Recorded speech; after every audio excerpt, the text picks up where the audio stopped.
कृष्णाय वासुदेवाय हरये परमात्मने प्रणतक्लेशनाशाय गोविन्दाय नमो नमः।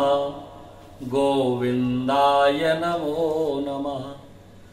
ऐसे आराध्य प्रभु श्री कृष्ण के चरणों में प्रणिपात करता हुआ आप सबको प्रणाम निवेदित करता हूं। जैसा कि आप सबको अवगत है कि हमारी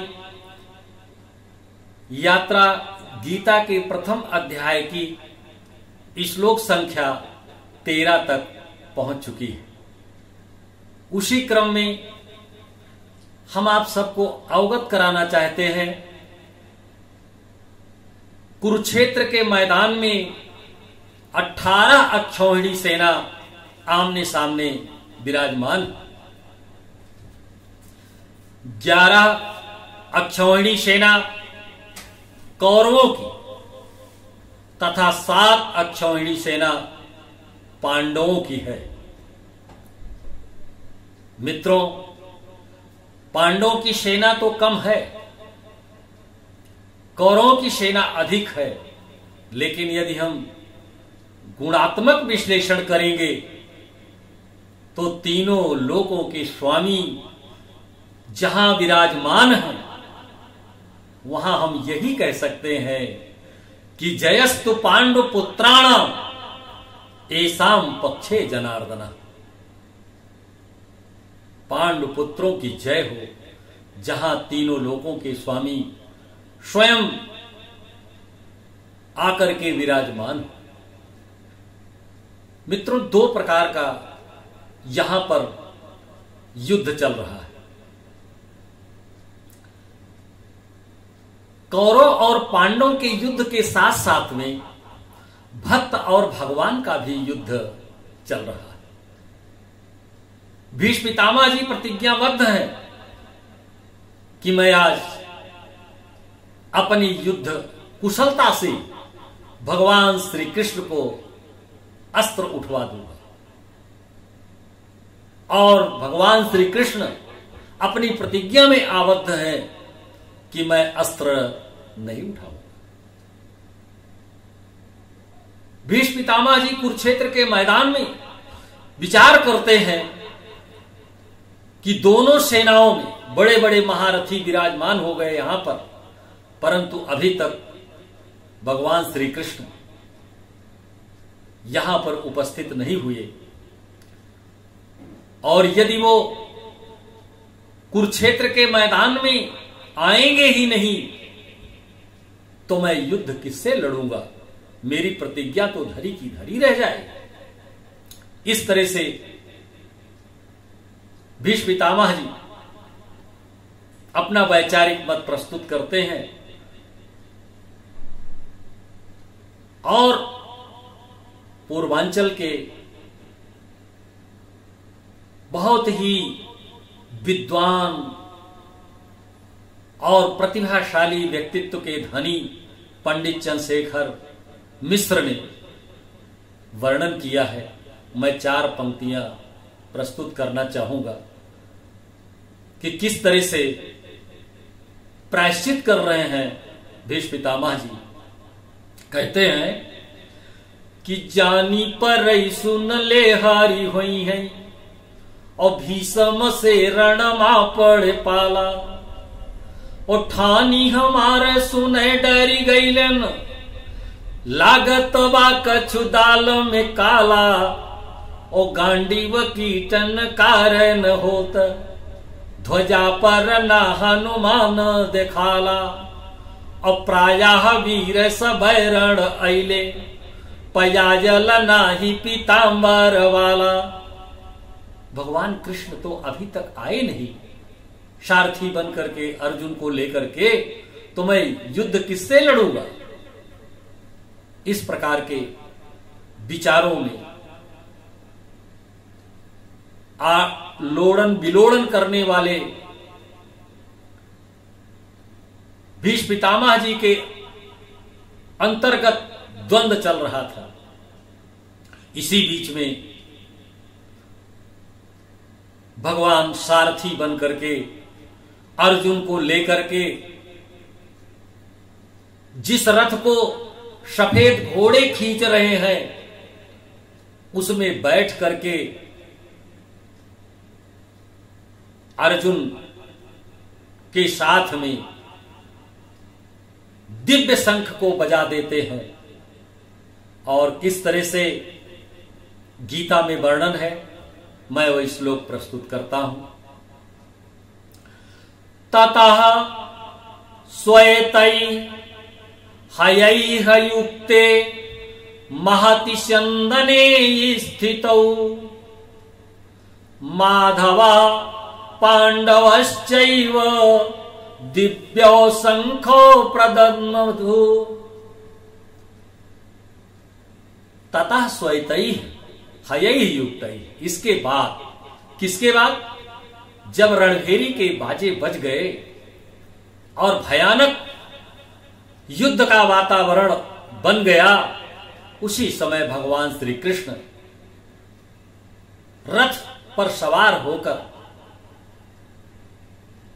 सारथी के रूप में अर्जुन को लेकर के पहुंचते हैं और भगवान श्री कृष्ण तथा अर्जुन दिव्य शंख का उद्घोष करते हैं।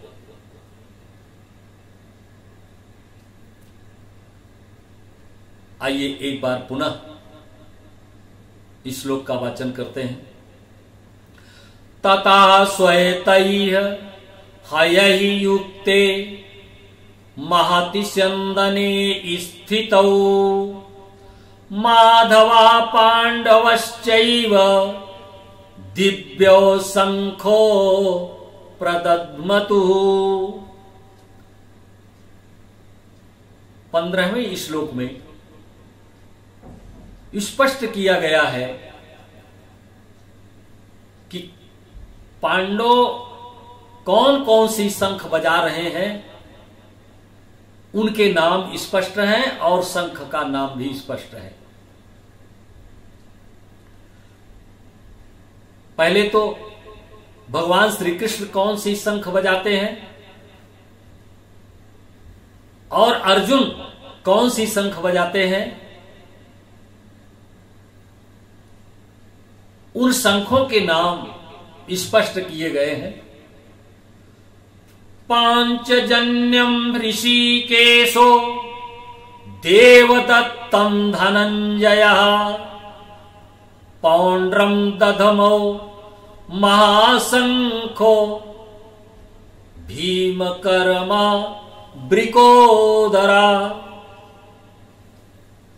पंचजन्यम ऋषिकेशो देवदत्तम धनंजयः पौंड्रम दधमो महाशंखम भीमकर्मा वृकोदरः। भगवान श्री कृष्ण पांचजन्य नामक शंख को बजाते हैं, अर्जुन देवदत्त नामक शंख का उद्घोष करते हैं तथा पौंड्र दधमो महाशंख भीम कर्मो वृकोदरा। भीम कर्म करने वाले, अति मानवीय कार्य करने वाले भीम जी, जिनका भोजन प्रसिद्ध है, खाने में अग्रगणी है अपनी खुराक में, उन्होंने पौंड्र नामक शंख का उद्घोष किया। 16वें श्लोक में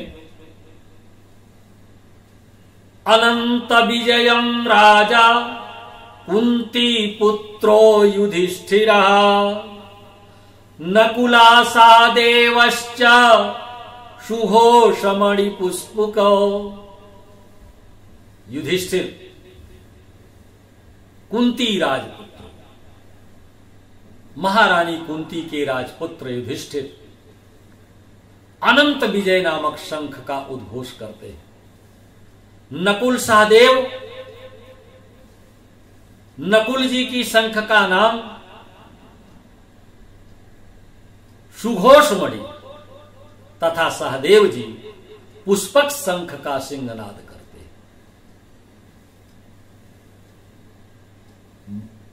अर्थात सिंह की तरह जो शंख की गर्जना हो रही है, उससे स्पष्ट हो जा रहा है कि ये दिव्य शंख बज रहे, और इन दिव्य शंखों के बजने पर धृतराष्ट्र का हृदय और कौरवों का हृदय विदीर्ण हो जाता है। ऐसा संजय आंखों देखा हाल धृतराष्ट्र को सुना रहे हैं। आइए मित्रों, आगे देखें हम 17वें श्लोक में कौन कौन से महारथी हैं। काशिश्च परमेश्वासः शिखंडी च महारथः धृष्टद्युम्नो विराटश्च सात्यकिश्च पराजितः। काशी नरेश महापराक्रमी महाराज विराजमान है, और महारथी शिखंडी, धृष्टद्युम्न, महाराजा विराट, और कभी पराजित न होने वाले सात्यकी,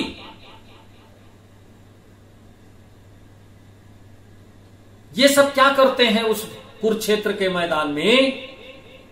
आगे 18वें श्लोक से स्पष्ट हो जाता है कि द्रौपदेयाश्च, महाराजा द्रुपद, द्रौपदी के सभी पुत्र तथा सुभद्रा के महाबाहु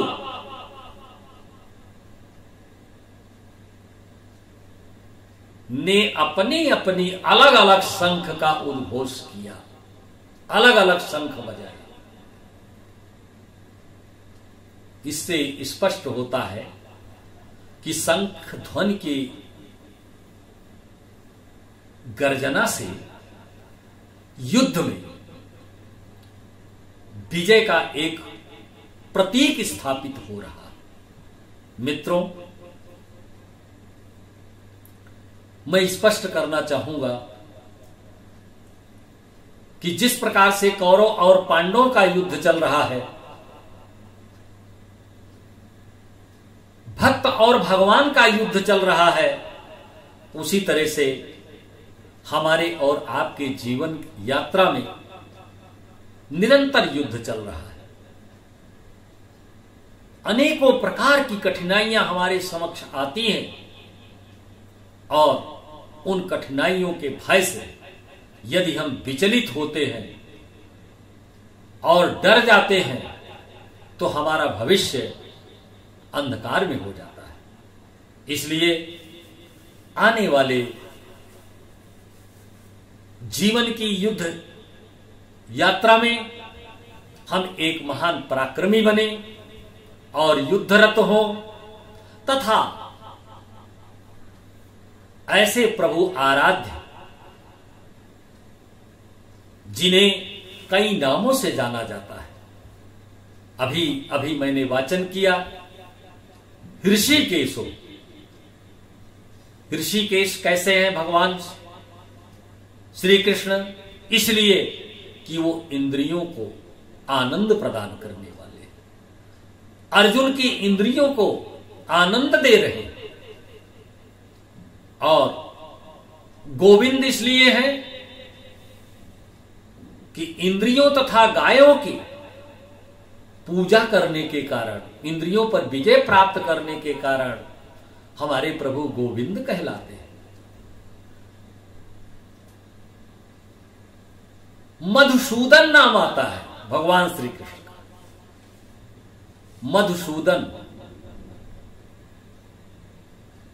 ऐसे राक्षस का विनाश करने के कारण मधुसूदन कहलाए। देवकी नंदन, मां देवकी को आनंद देने वाले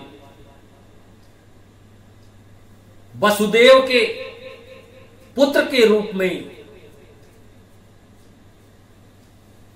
आकर के वासुदेव के नाम से प्रसिद्ध हुए। इसी तरह से मां यशोदा को भी आनंद देते हैं, यशोदा नंदन कहलाते हैं।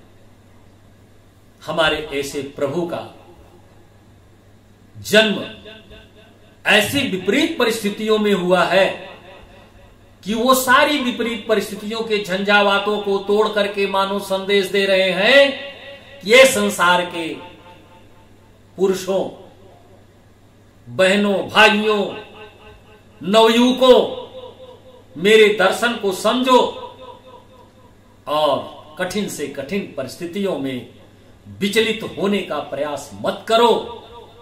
मेरा दर्शन पढ़ो, मुझे समझो और अंत में उनको बाध्य होकर के कहना ही पड़ता है कि सर्वधर्मान परित्यज्य मामेकम शरणं व्रज।